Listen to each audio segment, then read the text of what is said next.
They say the past is a foreign country, but turn the clock back 30 years and 1994 looks more than a little familiar. Sarajevo was the Gaza of today, besieged and bombed.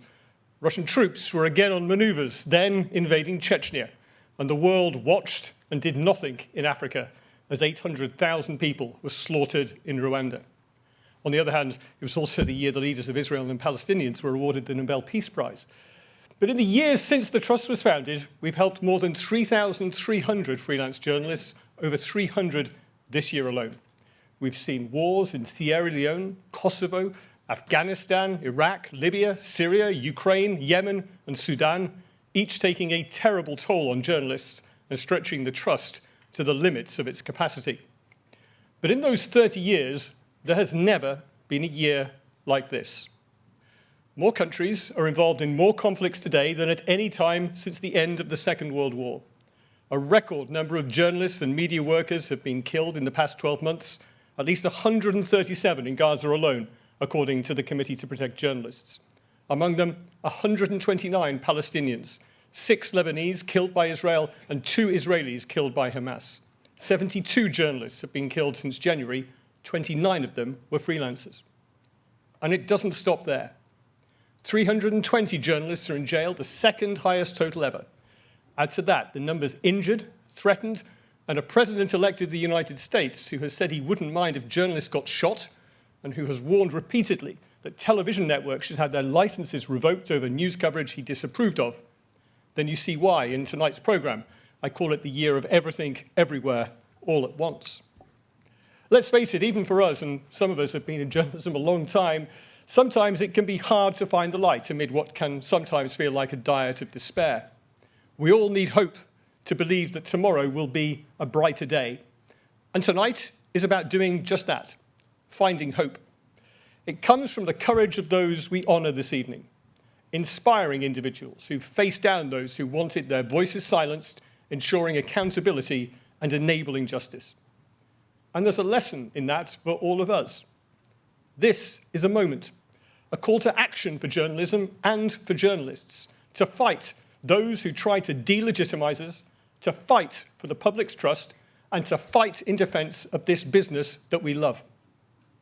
It's why we've been thinking hard about how the Trust engages not just the producers of journalism, but its consumers too. At Rory Peck, our mission is not simply to protect freelance journalists, important as that is. We do so to ensure that as many people as possible have access to independent journalism, the facts we all need to understand the world and to make decisions about our future. What we do won't change. We will always support freelancers. How we talk about it must, to make it relevant to a wider audience. Because by protecting freelance journalists, we're protecting freedom of expression and democracy. We're protecting independent journalism. And that's how we'll position ourselves with the public. We can only do that with your help. Every single penny that we spend, we need to raise. Whether it's funding to help freelancers receive hostile environment training, access therapy when things go wrong, or help those like Yasser relocate. A Pulitzer Prize-winning photographer from Gaza, thanks to your help, he's now rebuilding his life in Egypt along with his family. And in recent months, I've met countless people who've told me how the Trust stood by them when they needed help the most. But for all those like Yasser who we can help, there are many more that we can't. In fact, this year, so many people needed our assistance, our crisis fund was fully spent by August. And reading the stories of those who've turned to us, knowing that we don't have the money to help, is heartbreaking. Journalism isn't like any other job. There is something special that connects us. It's why, despite the terrible stories we cover and the professional rivalry, at the end of a grueling day, we'll raise a glass together and we have each other's backs. But we also need to have the backs of colleagues who need us now. And I don't mind telling you, this is the toughest role I've ever had. And I want to pay tribute to my 2 predecessors, Tina and Clotilde. They and their teams built Rory Peck into what it is today. That they made it look so simple is an indication of just how good they were. But if we are to do more, we need you to help us. 2/3 of the journalists who remain in Gaza are freelancers. 88% of them have seen their homes destroyed. 1/3 of them have been displaced 8 times.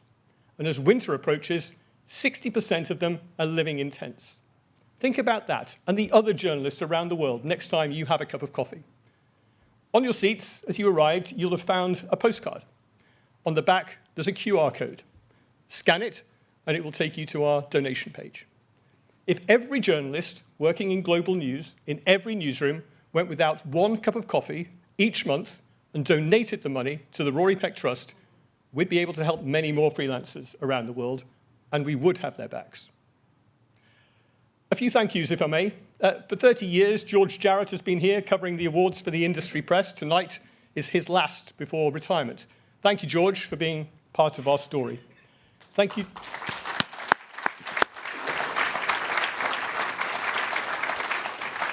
Thank you, too, to our sponsors this evening, to Sony, who've been with us since the start, to the Google News Initiative, to AP, the Swedish Embassy, and Dataminer, who sponsored our cocktail reception and the post-awards party.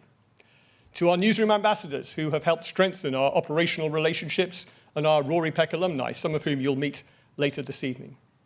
To our industry donors, AFP, BBC News, Channel 4, CBS News, CNN, the EBU, Reuters, ITV, ITN, NBC News, Sky News, The Telegraph, and ZDF. I'm so grateful to the Evan Cornish Foundation, Fondation Bertarelli, the Ford Foundation, the Printing Charity, Prisoners of Conscience, and the Whitbread Trust. Your support means everything to us. And to the small but mighty Rory Peck team, without whom none of what we do would be possible, thank you.